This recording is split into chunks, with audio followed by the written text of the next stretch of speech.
नमस्कार दोस्तों, story by Aneeza पर आज की कहानी है 8वां वचन।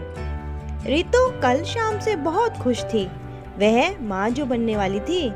रितु और समीर की शादी को 5 साल होने को आए थे, पर वह माता पिता बनने के सुख से अभी तक वंचित थे। समीर ने रितु को बताया कि वह माँ को फोन करके खुशखबरी दे देगा, तो ना जाने क्यों रितु ने समीर का हाथ पकड़ लिया। पर समीर ने रितु को आराम करने की हिदायत दी और सब कुछ ठीक होने का आश्वासन देते हुए ऑफिस भी चला गया। समीर के जाने के बाद रितु पूरा दिन गहरी चिंता में डूबी रही। ऐसा नहीं है कि समीर उससे प्यार नहीं करता, बल्कि वो तो उसे बेहद चाहता था। लेकिन समीर की माताजी, उनसे भी उसको कोई शिकायत ना थी। पर पिछली बार जो हुआ था, रितु उसे कभी भी भुला नहीं सकती थी। उसे पता था कि समीर अपनी माँ का कितना सम्मान करता है। अगर बात रितु और उसकी माँ के बीच हो तो वह हमेशा अपनी माँ को ही चुनेगा। शाम को जब समीर घर आया तो उसने रितु को बताया कि माँ तो विशाल भाई के घर पर है। तो रितु बोली, पर माँ तो विवेक भैया के घर पर थी ना। हाँ थी, पर भाभी का पैर फिसल गया तो विशाल भैया ने माँ को भाभी की देखभाल के लिए अपने पास ही बुला लिया। मैंने माँ को बता दिया और वह बहुत खुश हैं। उन्होंने कहा है कि जैसे ही भाभी की तबीयत ठीक हो जाएगी वो यहाँ आ जाएंगी। विशाल, विवेक और समीर 3 भाई हैं। कहने को तो तीनों एक ही शहर में रहते हैं, पर अलग अलग रहते हैं। देखते ही देखते 1 हफ्ता बीत गया और आज माँ भी आने वाली थी। सुबह ही समीर माँ को लेने विशाल के घर चला गया था, पर रितु तो अपने अतीत में ही खोई थी। तभी दरवाजे की डोरबेल बजी। रितु का ध्यान टूटा। दरवाजे पर समीर माँ को लिए खड़ा था। रितु ने झुककर माँ के पैर छूने चाहे, पर माँ जी ने यह कहकर मना कर दिया कि ऐसी स्थिति में उसे ज्यादा झुकना नहीं चाहिए और अपना ध्यान रखना चाहिए। सब अंदर चले गए। अंदर जाकर माँ जी रितु का उदास चेहरा देखने लगी तो उन्होंने रितु से पूछा, बेटा, जब मैं पिछली बार भी यहाँ आई थी तो भी तुम मुझसे कुछ उखड़ी उखड़ी सी रहती थी। अगर कुछ बात है तो मुझे बता दो। इस पर रितु कुछ बोलने ही वाली थी कि समीर ने इशारे से उसे रोक दिया और रितु ने ना में सर हिला दिया कि माँ जी ऐसा कुछ भी नहीं है। समीर की माँ ने कहा, बेटा तुम चिंता मत करो, बाल गोपाल की कृपा से इस बार सब अच्छा होगा और चाहे बेटा हो या बेटी, बस माँ और बच्चा स्वस्थ होना चाहिए, हमें और कुछ भी नहीं चाहिए। इतना कहकर समीर की माँ ने रितु को ढेरों आशीर्वाद दिए। इसके बाद समीर की माँ रितु की देखभाल में लग गई। 2 दिन बाद जब रात को सब खाना खाकर बैठे थे तो उसकी माँ ने कहा, मुझे लगता है हमें डॉक्टर राय की अपॉइंटमेंट में देर नहीं लगानी चाहिए। इस पर रितु समीर को देखने लगी, पर समीर ने रितु को नज़रअंदाज करते हुए कहा, हाँ माँ, तुम सही कह रही हो। रितु गुस्से में खड़ी होकर अपने कमरे में चली गई। समीर भी उसके पीछे पीछे वहाँ गया और वहाँ जाकर समीर रितु से कहने लगा कि तुम नाराज क्यों होती हो? क्या तुम्हें मुझ पर भरोसा नहीं है? रितु ने कहा कि इस बार किसी और डॉक्टर को नहीं दिखा सकते क्या हम समीर? समीर बोला कि माँ को डॉक्टर राय पर बहुत भरोसा है और वैसे भी भाभी की दोनों डिलीवरी वहीं तो हुई है और सब ठीक हुआ था। तुम चिंता मत करो, इस बार सब ठीक होगा। इस बार यह सुनते ही रितु का चेहरा उदास हो गया। वह बोली, मैं भी नहीं चाहती कि इस बार भी कुछ गलत हो। मैं नहीं चाहती कि पिछली 2 बार में जो हुआ वह इस बार भी हो। दोनों इसी बीच में बात करते करते सो गए। अगले दिन सुबह जब उठे तो माँ ने बताया कि डॉक्टर ने कल शाम का समय दिया है। तो समीर ने रितु का मन हल्का करने के लिए बोला कि माँ, तुम्हें याद नहीं, कल हमारी शादी की 5वीं सालगिरह है। माँ बोली, अरे वाह, ये तो और भी अच्छी बात है कि कल तुम्हारी शादी की सालगिरह है और भगवान ने चाहा तो कल अच्छी खबर भी मिल ही जाएगी।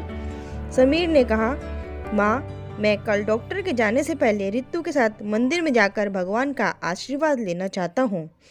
तो माँ ने कहा, ठीक है, हम तुम्हारे मंदिर में आने के बाद हॉस्पिटल चलेंगे।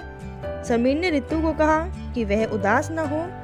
उसने रितु के लिए एक स्पेशल गिफ्ट प्लान किया है और वैसे भी मैं नहीं चाहता कि मेरी पत्नी यूं उदास रहे। सुबह उठकर दोनों माँ का आशीर्वाद लेकर मंदिर में भगवान के दर्शन करने के लिए चले गए। वहां जाकर समीर ने पंडित जी से कहा कि मैं भगवान को साक्षी मानकर अपनी पत्नी से कुछ कहना चाहता हूँ। इस पर रितु ने समीर को देखा तो समीर बोला, मैंने तुमसे कहा था ना कि मैंने तुम्हारे लिए कोई स्पेशल गिफ्ट प्लान किया है। शादी की सालगिरह पर मैं तुम्हें गिफ्ट के तौर पर 8वां वचन देना चाहता हूँ। रितु, मैं जानता हूँ कि शादी के समय जो मैंने तुम्हें 7 वचन दिए थे, मैं उन्हें पूरा करने में खरा नहीं उतर पाया हूँ। इसीलिए मैं तुम्हें आज एक 8वां वचन देता हूँ, विश्वास, साथ और भरोसे का। तुमने जो मुझ पर विश्वास दिखाया है, मैं उसे कभी भी टूटने नहीं दूंगा और तुम्हारे साथ कुछ भी गलत नहीं होने दूंगा। मंदिर से आने के बाद तीनों हॉस्पिटल चले गए। वहां जाकर रितु को कमरे में लिटा दिया गया। डॉक्टर राय आकर रितु की पूरी जांच की और फिर रितु की सास को लेकर अपने कमरे में चली गई। वहां जाकर उन्होंने बताया कि इस बार रितु को एक नहीं बल्कि जुड़वा बच्चे होने वाले हैं, जिसमें एक लड़का और एक लड़की है। इतना सुनते ही कमरे के बाहर छुपकर खड़ा समीर कमरे के अंदर आ गया और बोला, अब तुम क्या करोगी माँ? क्या अपनी पोती से छुटकारा पाने के लिए पोते की भी जान ले लोगी? इतना सुनते ही समीर की माँ के चेहरे का तो रंग ही उतर गया और वे बोली, समीर क्या बकवास कर रहे हो?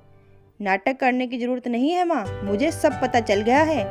अच्छा होगा कि हम लोग घर जाकर बात करें। और हाँ डॉक्टर, मैंने आपके खिलाफ ऊपर के विभाग में कंप्लेंट कर दी है, आप भी बच नहीं पाएंगी।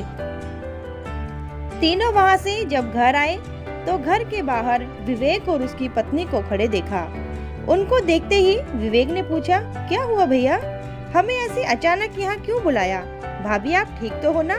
क्या हुआ है, आप बताते क्यों नहीं? समीर ने कहा, तुम अंदर चलो फिर बताता हूँ।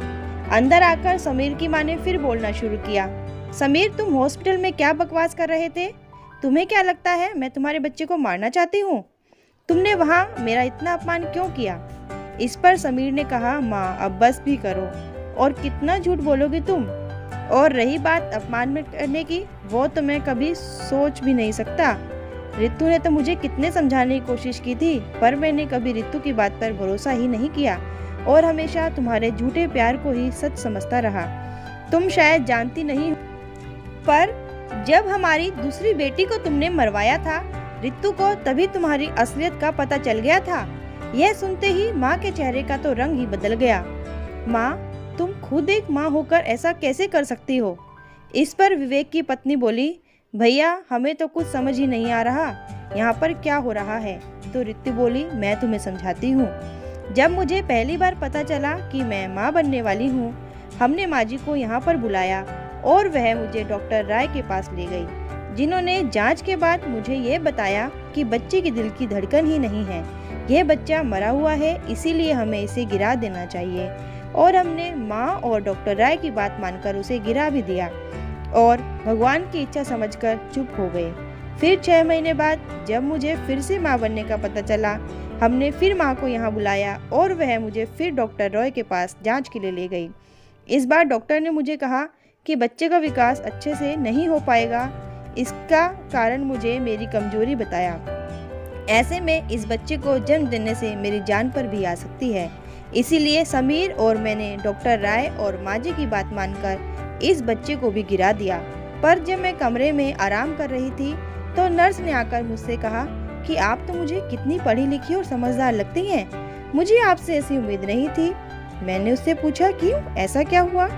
वह बोली कि आपने इस बार भी अपने बच्चे को गिरा दिया सिर्फ इसलिए कि वह एक बेटी थी। मैंने उससे कहा कि ऐसा नहीं हो सकता। वह बोली, शायद आपको नहीं पता, परंतु आपकी सास और डॉक्टर राय ने बेटी होने की वजह से उसे गिराया है। मैंने घर आकर समीर को बताया, पर समीर ने विश्वास नहीं किया और बोला ऐसा हो ही नहीं सकता। समीर बोला, मैंने रितु से कहा कि नर्स से बात का क्या भरोसा करना, मुझे अपनी माँ पर पूरा विश्वास है कि वह ऐसा कभी भी नहीं कर सकती। इस बार मैं कुछ भी गलती नहीं करना चाहता था, इसलिए मैं खुद पता लगाना चाहता था कि आप क्या करती हैं। मुझे आपसे ऐसी उम्मीद नहीं थी। मैंने विवेक और उसकी पत्नी को भी इसीलिए यहाँ बुलाया है क्योंकि संजोग से भाभी को तो 2 वक्त बेटे ही प्राप्त हुए हैं, पर विवेक की शादी अभी 1 ही वर्ष हुआ है। मैं नहीं चाहता कि जो पीड़ा मेरी पत्नी ने सही वह दुख तुम्हें भी मिले। इस पर माँ बोली, बेटा तुम मुझे गलत समझ रहे हो। मैंने तो हमेशा तुम दोनों का भला ही चाहा है। तुम्हें अभी पता नहीं है कि एक बेटे की जिम्मेदारी कितनी बड़ी होती है। तुम तीनों भाई खुद ही देख लो, मेरी कोई बेटी नहीं है तो तुम तीनों भाई अपनी अपनी गृहस्थी कितने अच्छे से चला रहे हो। तुम पर तो किसी की जिम्मेदारी भी नहीं है। इस पर रितु बोली, ऐसे पुत्र सुख का क्या फायदा माँ, जब आपके पास रहने के लिए कोई ठिकाना भी नहीं है। आपके जिस बेटे को आपकी जरूरत पड़ती है वह आपको बुला लेता है। काश भगवान ने आपको एक बेटी दी होती तो कभी आपसे मिलने के लिए आती, कभी आपका हालचाल तो जरूर पूछ ही लेती, ना कि आपके बेटों की तरह जरूरत पड़ने पर आपको याद करती। यह सुनकर समीर की माँ आत्मग्लानि से भर गई। इस पर समीर बोला, माँ बेटा हो या बेटी मुझे फर्क नहीं पड़ता, मैं दोनों की परवरिश के लिए तैयार हूँ, पर मैं आपका यह सच सामने लाना चाहता था। और वैसे भी आज अपनी सालगिरह पर मैंने रितु को एक 8वां वचन दिया है, भरोसे और विश्वास का, इसीलिए अब मैं उसकी हर बात पर भरोसा करूँगा। यह घर आपका है, आप जब चाहे यहाँ आ सकती हैं, पर दोबारा मेरे घर के मामले में दखल मत दीजिएगा, बाकी आगे विवेक की मर्जी। इस पर समीर की माँ को समझ नहीं आ रहा था कि वह क्या बोले और क्या ना बोले। अपने किए गए कर्मों पर सिर्फ पछता रही थी। वहीं दूसरी ओर विवेक और उसकी पत्नी को भी अपनी माँ से भरोसा उठ चुका था। एक पोते के लालच में माँ ने अपने 2 प्यारे बेटों के विश्वास को तो खो ही दिया था, उनके प्यार और आदर सम्मान को भी वह खो चुकी थी। दोस्तों, आपको ये कहानी कैसी लगी हमें कमेंट बॉक्स में लिखिएगा और हमारे चैनल को लाइक, शेयर, सब्सक्राइब कीजिएगा, बेल आइकन को प्रेस कीजिएगा ताकि अगली कहानी का नोटिफिकेशन आपको सबसे पहले मिल सके।